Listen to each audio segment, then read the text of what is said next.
So my moment of surrender, although I accepted Christ in my life, that moment of surrender, I was going to my house to trim the rest of the marijuana for the harvest.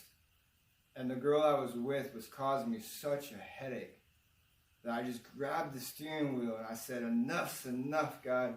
I invite you into every aspect of my life, my money, my financials, my relationships, everything. At that moment, I felt relief. I felt, okay, God's got me. I can do this. Little did I know that 3 days later, everything was going to be destroyed and I would be sitting there sulking, staring at the floor, not even able to move. But he was fixing me. I didn't even know it. Oh man, so when he destroyed my phone, that saved me. That kept me from all my phone contacts, my whole life. And I got a new number. And then someone got my number again, and I got a new number. And then again, 3 numbers in 1 week, but I left it all behind. And I knew that was the right thing. But fast forward 3 weeks, month later, I was worried, guys. I was lonely. I had no one in my life. It was just, I didn't know what I was going to do. I had no money and no job. I left my whole life behind.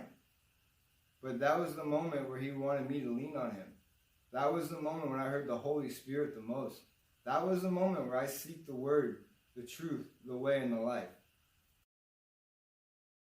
You know, one of the greatest things that I had in my life was my mentor. And the way he came about, God sent him to me.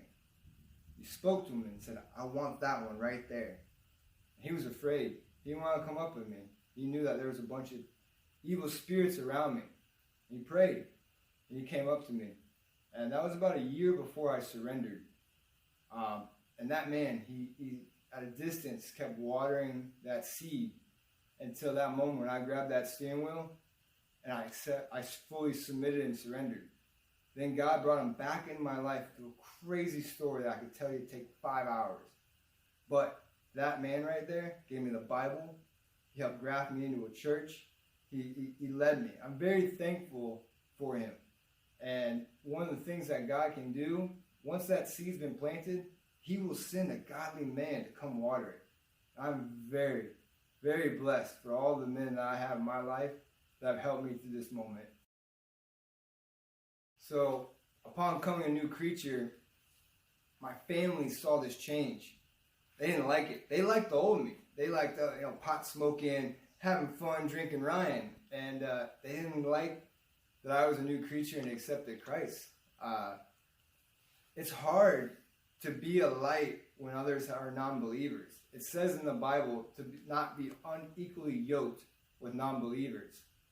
Does that count as your family? They're your family. Still got to be there. Still got to be that light around them and help lead them. But I'll tell you right now, one of the strongest struggles I've had in my life is being around my family because they want me to be the old me.